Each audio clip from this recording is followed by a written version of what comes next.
Ah.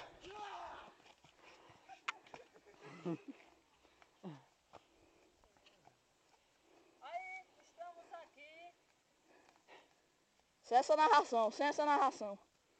A chopana Deixa eu só de... calbandeiro chegar. Poxa, aqui A chopana do avô de Anderson Henriques Gonçalves e o bisavô de Mata Quitéria, que recebeu o nome da sua avó. Ixi, mas tá só o projeto, né, Márcio? Naquele dia que nós viemos ainda tava tudo em pé. O projeto tava na outra vez, aqui tá só. Aqui, ó. Olha o poço onde eles aparavam os ali. Vamos ver se está cheio. Da outra Achava que vez, era grande essa casa, isso era uma casona na porra aqui alta. da outra vez tava cheio o poço. Era. Pô, tá seco.